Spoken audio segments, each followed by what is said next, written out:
Yo quiero que el mundo sepa. Yo quiero que el mundo vea. Zacarías capítulo 7 y vamos a leer desde el versículo 11. Voy a leer inicialmente en la palabra de Dios para todos, que me la dejó aquí mi amigo Camilo. Versículos 11 en adelante. Dice así: pero ellos no quisieron prestar atención, dieron la espalda y se negaron a escuchar. Endurecieron su corazón y no quisieron escuchar a los primeros profetas que les llevaban la ley y las enseñanzas del Señor Todopoderoso. El Señor Todopoderoso se enojó mucho, por eso Él dijo: ellos no quisieron escucharme cuando yo los llamé, así que yo tampoco los escucharé. Cuando me pidan ayuda, dice el Señor Todopoderoso, los enviaré a naciones que ni siquiera conocen. Su tierra quedará destruida y ya nadie pasará por allí. Esta rica tierra quedará convertida en ruinas. Me llegó el siguiente mensaje del Señor Todopoderoso. Zacarías 8:1. Esto dice el Señor Todopoderoso: tengo muchos celos de Sión, celos terribles que me llenan de ira. Dice el Señor: regresaré a Sión y viviré en Jerusalén, la cual será llamada ciudad fiel. El monte del Señor Todopoderoso será llamado Monte Santo. Y bueno, esta es una porción bastante especial, la que tenemos aquí. Y como hemos venido compartiendo, este libro de Zacarías tiene unas visiones, habla de unas visiones. Es un libro que nos está hablando, eh, unos dicen de 8, otros dicen que son 10 visiones. Visiones que Dios le ha revelado a este profeta. Según lo que nos hace entender la Biblia, es que es un profeta joven, un profeta que llega también del periodo de cautividad, un pueblo que está en cautividad hace ya más de 70 años, está cumpliendo 70 años de cautividad y están regresando a su nación, a restaurar su nación. Están comenzando a desarrollar pues una serie de actividades que tienen que ver con la reconstrucción, con la restauración.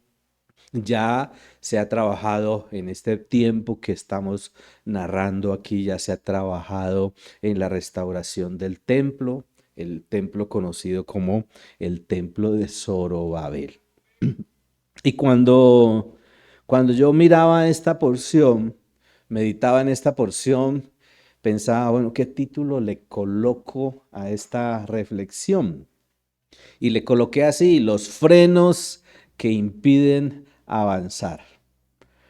Hay momentos en que nosotros, cuando conducimos, necesitamos poner el freno, ¿cierto? Una de las recomendaciones que nos hacen cuando conducimos es que antes de detenernos, primero suavemente apretemos el freno y luego el embrague, ¿sí o no? Primero el freno, luego el embrague y entonces ya se puede uno detener totalmente, ¿sí? O aplicar el freno y el embrague hasta el fondo y meter el cambio para uno poder seguir y acelerar.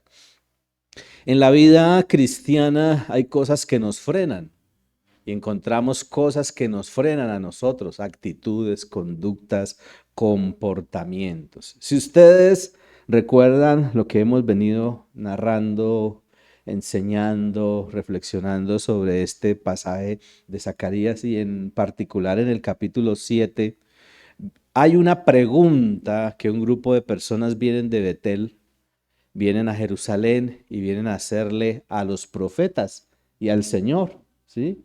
Una pregunta. ¿Y recuerdan cuál era la pregunta? ¿Recuerdan? Después de 70 años de estar orando, ayunando, haciendo duelo por la realidad social, política, espiritual de nuestra nación, ¿será que seguiremos orando, ayunando? Y en especial ayunando. ¿Será que seguiremos ayunando?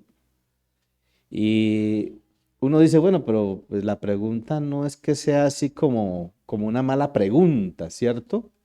Pero cuando uno mira el trasfondo de las preguntas, o en otras palabras, cuando uno evalúa lo que expresa, la misma Biblia nos enseña que de lo que hay en el corazón uno saca, ¿cierto? Uno habla, ¿sí? La boca habla de lo que hay en el corazón. Y esa es una pregunta bastante desagradable para Dios. ¿Y por qué lo digo? Porque si ustedes leen allí el capítulo 7 a partir del verso 11, que es el que venimos leyendo, pues se dan cuenta que Dios no se agrada de esta pregunta. Y Dios aprovecha la oportunidad. ¿Y aprovecha la oportunidad para qué? Para exhortar a este pueblo por las actitudes. Y cuando yo veía esta pregunta, cuando yo analizaba esta pregunta, entendía que el pueblo de Israel es un pueblo que está mostrando o evidenciando un desconocimiento de Dios. ¿Sí? Está evidenciando, está mostrando un desconocimiento de Dios. Y está mostrando y evidenciando un desconocimiento de Dios. ¿Por qué? Porque cuando yo hago lo que hago, debo hacerlo para agradar al Señor. Y aquí la pregunta tiene que ver con dudas. ¿Sí? Yo me acerco al Señor y le digo, Señor, ¿será que sigo orando por esto? Señor, ¿será que sigo evangelizando? Señor, ¿será que sigo portándome bien? ¿Haciendo las cosas conforme a tus preceptos? Y cuando yo expreso eso, pues yo estoy expresando es duda, ¿sí? Toque al que está ahí a su lado y dígale, no lo dudes. Uno expresa duda, ¿sí? Con lo que está manifestando o con lo que está hablando. Y las dudas entonces son una evidencia a la falta de comunión con Dios. La duda es una evidencia a la falta de comunión con Dios. Cuando usted se pone a pensar, ¿será que sigo orando por esta petición que le estoy haciendo al Señor? O como hicieron este grupo de personas, ¿no? ¿Será que seguimos ayunando durante los días que ayunamos? Y Dios aprovechó la oportunidad, como les decía ahora. ¿Y por qué los exhorta? Sencillamente por la actitud. Ellos mismos asumieron el compromiso. Ellos mismos asumieron la actitud de hacerlo. Dios no les estaba diciendo cada periodo de tiempo ayunen, ¿sí? Él no les estaba diciendo. Ellos tomaron la iniciativa y se pusieron a hacerlo. Ahora eso nos enseña también a nosotros que las cosas que hacemos debemos hacerlas es para agradar al Señor. Y Dios está reclamándoles por qué. También les está reclamando porque ellos estaban en una actitud religiosa. Una de las cosas o uno de los efectos de la vida cristiana mal llevada, de una vida cristiana no vivida conforme a lo que Dios nos dice en su palabra, es la religiosidad. ¿Sí? Es la rutina espiritual. Uno se acostumbra a estar todos los domingos reunido una hora, hora y media. Eso depende del reloj de cada uno, ¿no? Porque algunos tienen un reloj diferente, ¿no? La reunión es a las 10 y van llegando más tardecito, ¿no? Sí. Algunos llegan a las 12 y dicen, no hubo reunión. Sí. Que hay gente que anda así, ¿no? Despistada. Pero más que la reunión, que la liturgia, que lo que nosotros hacemos en medio de nuestras celebraciones, es el corazón. Y Dios mira el corazón. Ahora, ellos estaban preguntando por qué. Porque era raro que ellos estuvieran en esos ejercicios espirituales, estuvieran en esas prácticas espirituales, que ellos estuvieran haciendo sus ayunos periódicamente, en determinados meses, durante cada año, 70 años, en determinados meses hacían sus ayunos y los hacían con mucha congoja, con mucho duelo, pero no recibían respuesta de Dios. ¿Sí? Y entonces cuando uno está ayunando, orando y no recibe respuesta de Dios, pues uno tiene que preocuparse. ¿Estoy haciendo las cosas acorde a lo que Dios dice? Porque cuando uno habla con Dios, en esa intimidad que debe desarrollar de una manera genuina, pues ¿qué es lo que uno espera? Y Dios lo hace, Dios le responde. ¿Sí? Dios responde. Y Dios te puede decir no.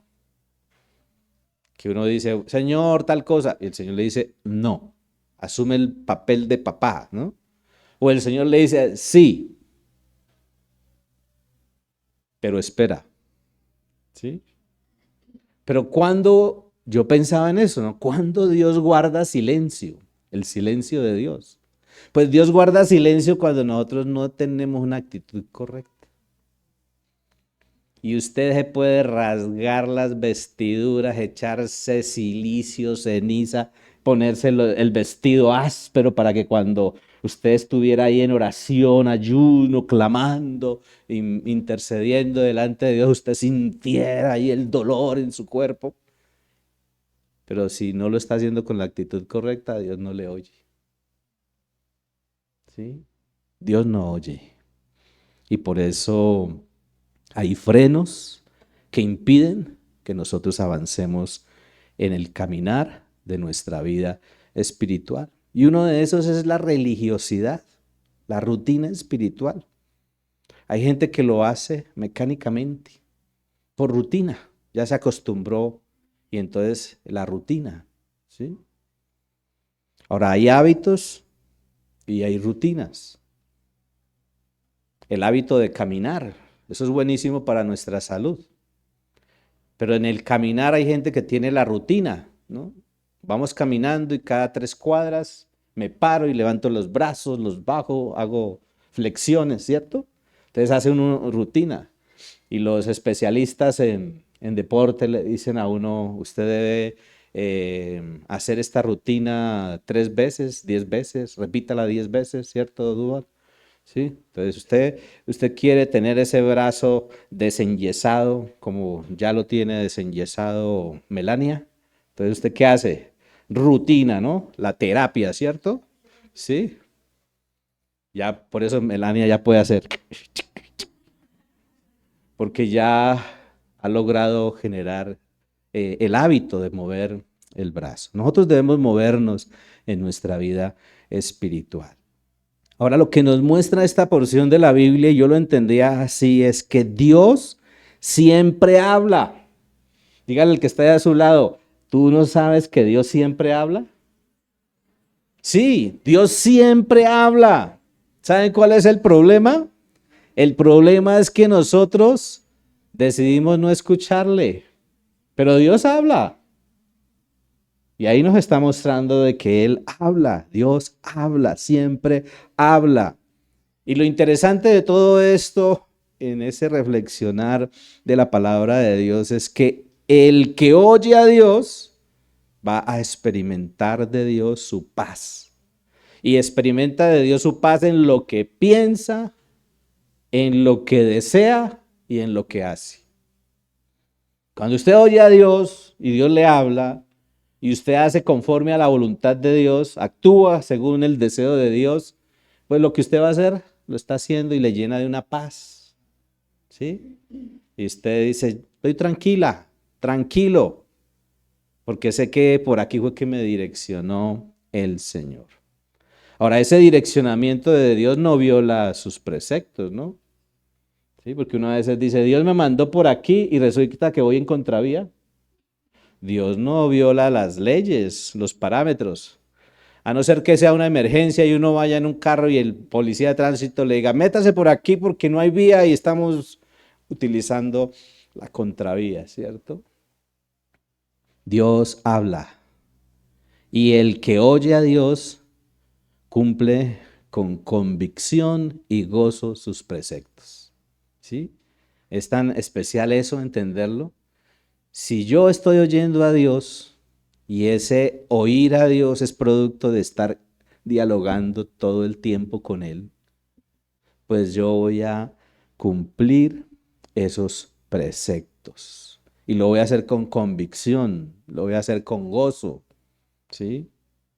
No con cara de revólver, ¿no? Ayer me gustó una dinámica que hizo Elizabeth y como muchos mantienen pegados ahí del iPhone, del celular, ¿sí? Entonces les puso a que se tomaran una foto. Se tomaran una foto y al final decidieran si realmente iban a vivir la vida cristiana como Dios manda, ¿no? Porque uno dice, no, yo soy cristiano y tengo que estar lleno de gozo. Y mira la foto y uno dice, no, eso no es congruente. Sí, no es congruente, ¿cierto? Yo tengo cara aquí como de ojeras porque no dormí toda la noche, pero afortunadamente las gafas me ayudan para contrarrestar, entonces no se nota, ¿no? Pero el gozo está en mi corazón, entonces se refleja el gozo, ¿cierto? Independiente de el que oye a Dios, cumple con convicción y gozo sus preceptos. El que no oye, también esa es la otra, el que no oye a Dios, alberga en su corazón rebeldía, frialdad, prevención, y se vuelve uno prevenido, ¿sí? ¿Será que Dios me va a responder? ¿Será que Dios me va a decir lo que necesito oír? ¿Será que yo voy a estar dispuesto para aceptar lo que Dios me diga? Sí, porque a Dios a veces es como el papá, ¿no? Le dice, haga esto, por favor. Y uno, sí, señor. Y se va para otro lado, ¿no? Y Dios tiene, ¿cómo decía Edwin? Dios tiene carácter y entonces uno tiene que actuar con carácter, ¿cierto, Edwin?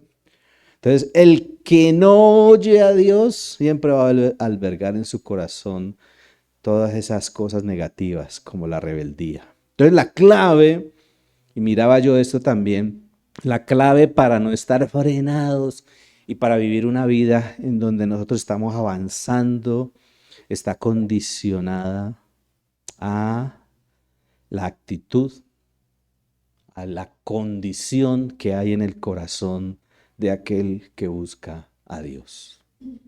Ahí está la clave. La clave de estar viviendo mi vida espiritual tal como Dios dice depende de la condición del corazón. Es el corazón, ¿sí? Y usted avanza, nosotros avanzamos cuando estamos en sintonía con Dios.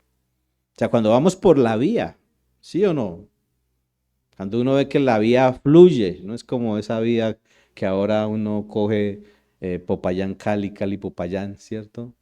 Y toca estar ahí frene y frene y frene, porque eso está lleno de congestión por las obras que están haciendo. ¿No? La vida cristiana tiene tiene que fluir, y el fluir de la vida cristiana depende de la sintonía, del estar en esa comunión con Dios. Y avanzamos cuando nuestro enfoque y nuestra prioridad es lo espiritual, no solo lo material. Es verdad que tenemos que tener tiempo para lo material. Uno aparta, ¿no? Uno dice, bueno, tenemos 24 horas y usted tiene que hacer el ejercicio, ¿cierto, Camilo? 24 horas. De las 24 horas, ¿cuántos duermo? De las 24 horas, ¿cuánto trabajo? De las 24 horas, ¿cuánto invierto en ayudar, Daniela, a barrer en la casa, a trapear y todas esas cosas, a lavar la ropa, ¿cierto? De las 24 horas y uno se va dando cuenta que eso le queda un montón de tiempo libre y uno dice, no me alcanza el tiempo. Bueno, iba a ser como un político, pero no, ¿sí? No me alcanza el tiempo y eso es mentiras. Es tema de organizarnos, ¿sí? Y de poder decir ese tiempo para esto, ese tiempo para esto, en mi orden de prioridades. pero por no estar nosotros en esa comunión con Dios, mantenemos frenados, no avanzamos. Dígale al que está a su lado, sí, mantenemos frenados. ¿Y a eso cómo se le llama? Hipocresía espiritual. Y eso es hipocresía espiritual. Así de sencillo. ¿Sí? Porque uno tiene que hacer un contraste entre lo espiritual y lo religioso. Un contraste.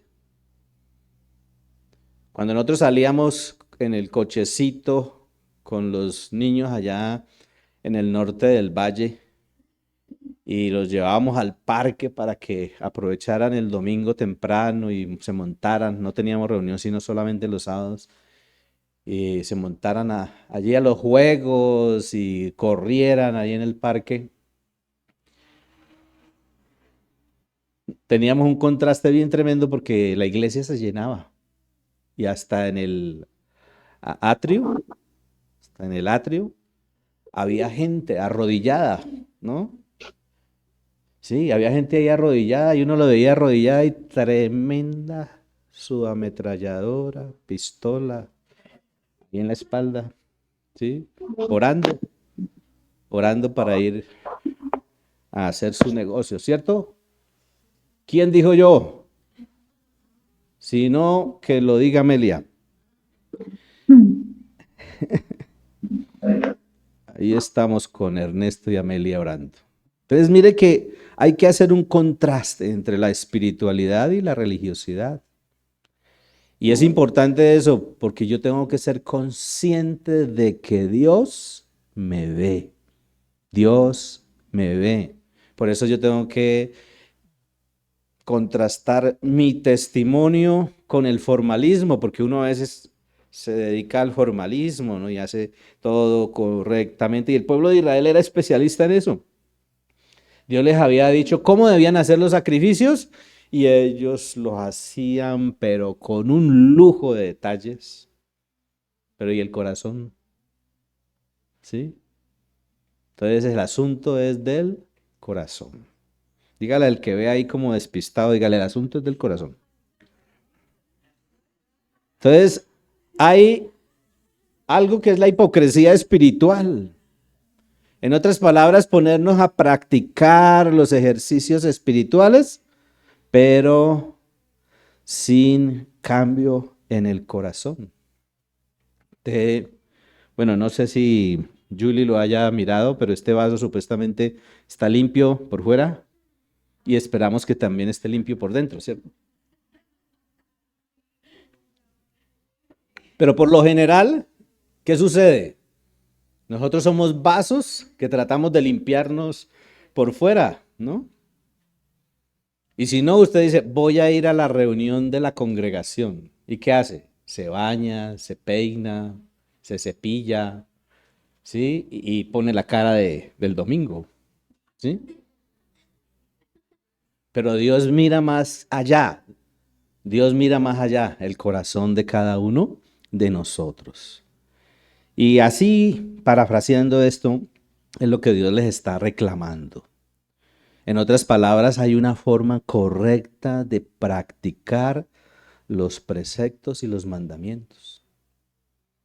O sea, todo precepto y todo mandamiento que yo practico, debo hacerlo con un corazón. Debo hacerlo con una actitud correcta, con una motivación correcta donde yo evalúe y diga, esto lo voy a hacer para agradarle a Dios, no para agradar a alguien, no porque los demás me vean, ¿sí?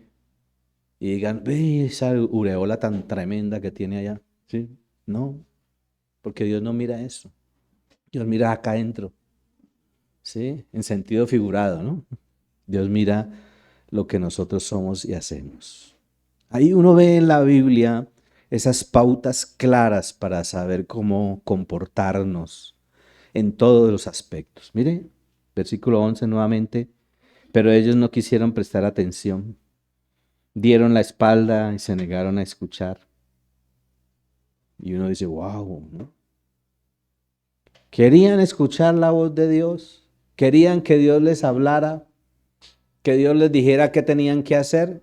Y Dios les dijo, ¿y qué hicieron?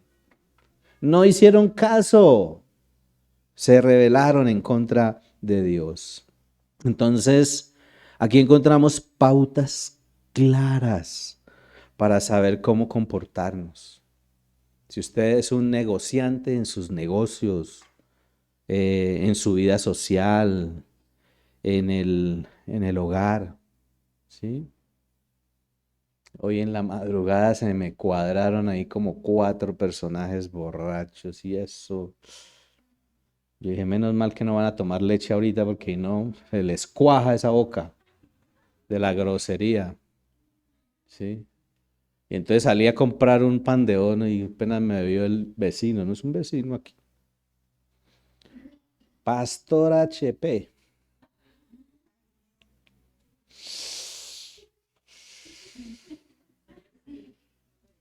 Yo dije, ya soy cristiano, ya soy cristiano, ya soy cristiano. Yo lo miré y dije, buenos días, caballero. Y cuando venía, antes de que llegara Julie, yo abrí la puerta y saqué el carro. Y entonces, pastor, otra vez, ¿no? Voy a hablar de matar. Estaba borracho, ¿no? Pero ya me lo dijo por segunda vez. Entonces yo me quedé mirándolo seriamente, con unos ojos serios, pero de amor.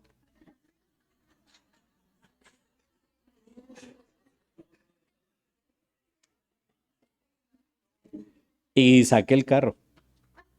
Cuando Julie llegó ya se habían ido. En un momentico de fueron. Bueno, Dios conoce el corazón de cada uno de nosotros, pero si no nos acercamos a Él y lo buscamos, pues tristemente vamos a tener una condición desfavorable. Dios no va a escuchar, no va a responder a las oraciones de un pueblo rebelde. Y eso es lo que está diciendo allí en el versículo 11. ¿Sí? No me oyeron, me voltearon la espalda. ¿Recuerdan la anécdota que compartíamos hace unos días? Un niño más cansón y el papá lo tocó. El niño volteó a ver al papá y hizo, y el papá ahí mismo agarró de la mano a ese niño y lo sacó. Y le dijo, te voy a disciplinar. No porque te hayas portado mal, sino porque te toqué en el hombro y no me obedeciste. Y tenga, le sacudió, le sacudió, sí, el polvo de los pantalones. Y a veces nosotros no hacemos eso, ¿sí? Dios lo que dice ahí es que nos llama, nos advierte, establece sus parámetros para que nosotros vivamos acorde a lo que Él quiere, pero el que no oye, dígale a su vecino, dígale, el que no oye, lleva. Eso dicen los muchachos, ¿no? ¿Han jugado la lleva? Antiguamente uno decía, lleva, y le pegaba tremenda palmada al otro. Y el otro dice, yo al que agarre también le doy duro. ¿Sí? También lo hago. ¿Sí?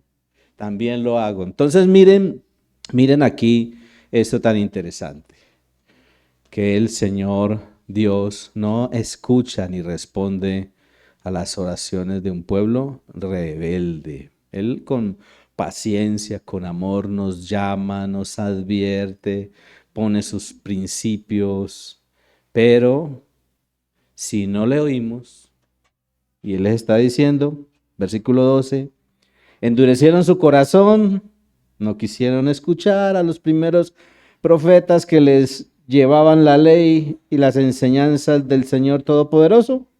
El Señor Todopoderoso se enojó mucho. Por eso Él dijo, ellos no quisieron escucharme cuando yo los llamé. Así que pidan ayuda, dice el Señor Todopoderoso. ¿Sí? Y también dice, no voy a escucharlos. Entonces Dios hay cosas que no te oye por tu realidad espiritual. Y por eso vemos ahí cautividad, esclavitud, vergüenza. Es verdad que Dios nos habla con amor, que Dios nos perdona, pero también obra con justicia.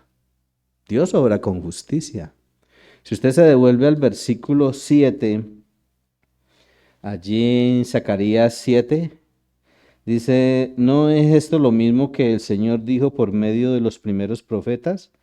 Yo no dijo lo mismo cuando Jerusalén y los pueblos de alrededor estaban habitados y seguros y cuando aún vivía gente en el Negué y en el Cefelat. Y mire que Dios habla aún con anticipación. Antes de que se forme el problema, Dios te dice, pilas con esto, presta atención a esto, antes. Y cuando uno no oye, lleve. Sí, tremendo, ¿cierto? Dios llama, advierte, establece esos parámetros, pero también obra con justicia.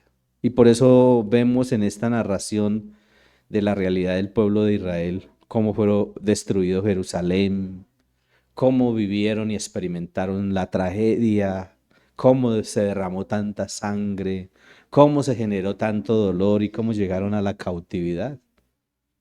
Pero fue por eso, porque no oyeron al Señor. Y en el versículo 13 dice,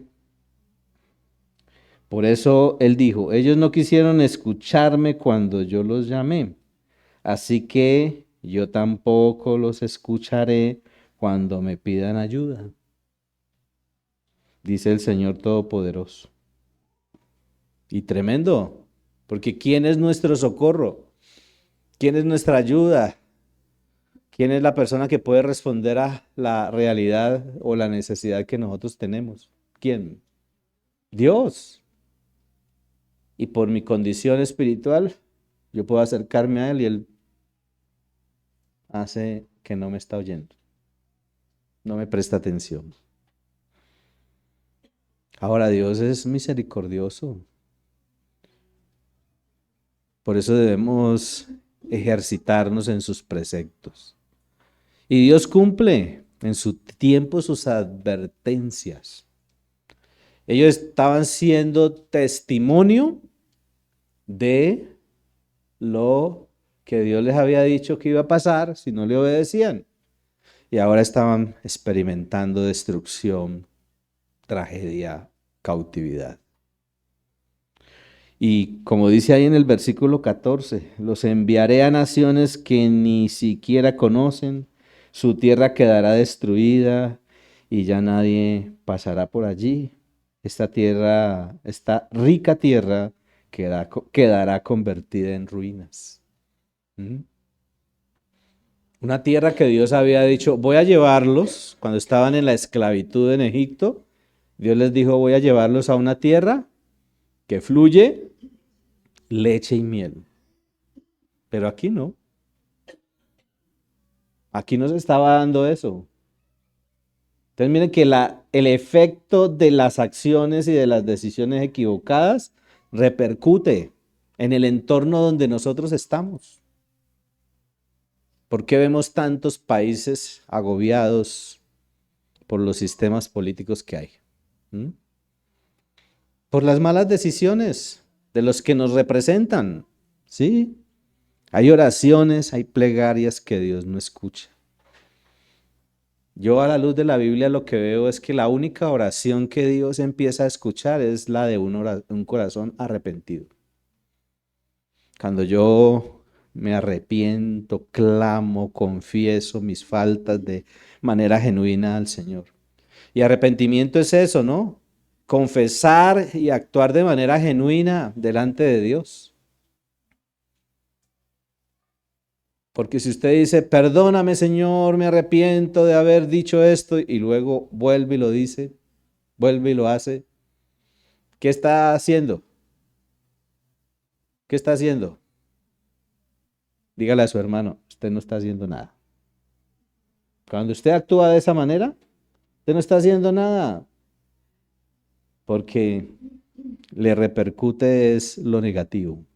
Necesitamos arrepentimiento, confesarle nuestras faltas de manera genuina a Dios. ¿Por qué? Porque cuando Dios dice que va a actuar en justicia, el obrar y la justicia de Dios es total, ¿sí? El obrar y la justicia de Dios es total. Por eso yo debo relacionarme con Dios y aprender a vivir la vida que Dios me ha dado y disfrutar de esa vida que Dios me ha dado. Disfrutarla, vivirla como Él dice, actuar en los preceptos que Él me dice. O sea, tratar todo el tiempo de hacerlo.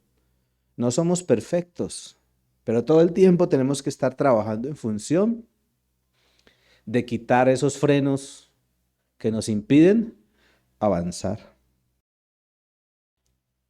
Yo me hacía una pregunta mirando el capítulo 8, versículos 1 al 3.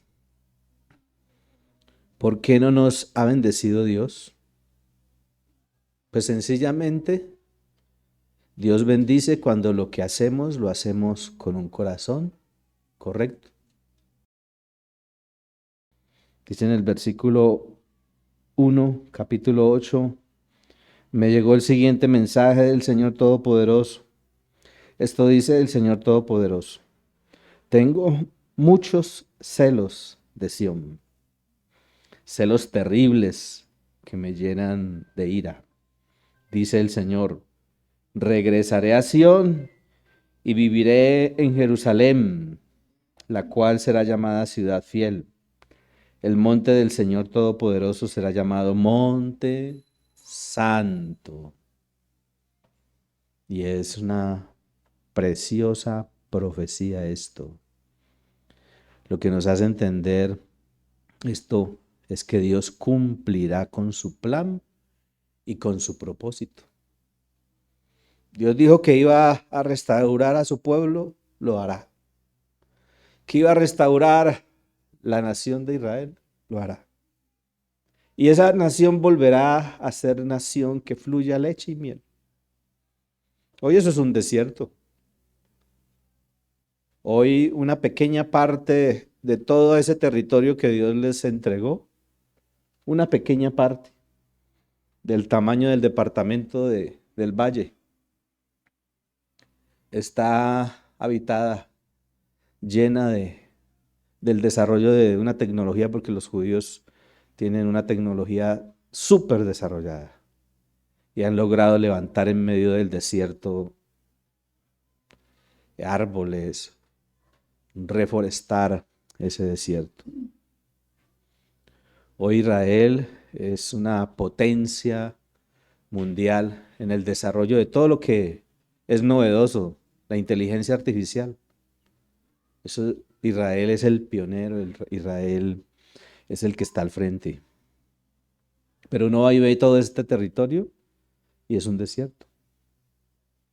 O sea, nuestras acciones repercuten en el entorno donde nosotros estamos. Por eso entendamos cuando dice ahí que Dios es celoso. O sea, un celo santo. Y por eso nos aprieta. Por eso nos direcciona, nos cuida. Él nos cuida. ¿Sí? Él desea una relación personal con nosotros.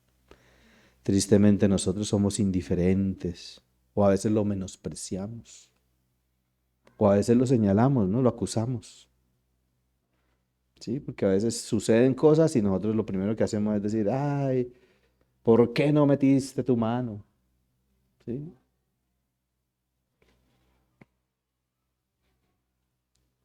Dios no puede ser burlado, Dios no puede ser engañado. Dios perdona al que se confiesa y se arrepiente. Y como les decía, esto es una profecía para el futuro, todavía no se ha dado. Y esta profecía de capítulo 8 es una profecía que nos habla del regreso, que nos habla de la morada de el Señor, nuestro Rey, en medio de su nación y especialmente en Jerusalén. Y cuando yo leo esto y lo analizo, Eso me llena de esperanza, me llena de convicción para yo poder seguir perseverando en la vida que Dios quiere, no en la que yo quiero. Porque a veces queremos desarrollar una vida cristiana a la luz de nuestros deseos y anhelos, ¿cierto? Porque a veces nos tomamos o somos tan irreverentes, es decir, en esta área yo no quiero que te metas conmigo. Esto no me lo toques. Esto lo manejo yo, ¿sí? Y eso ha pasado con los adictos. El adicto tiene una etapa de negación donde dice, no, esto yo lo sé manejar, yo lo sé manejar, eso no me afecta. Sino cuando ya uno lo ve en su triste realidad, y no dice que no le afectaba. Así es el pecado, ¿sí? Así es el pecado. Así son las actitudes equivocadas. Por eso busquemos qué es lo que está frenando. ¿Cuáles son esos frenos que están impidiendo que nosotros avancemos? ¿Ok? ¿Qué tal si nos ponemos de pie? Vamos a ponernos de pie. más y más y más. Atrae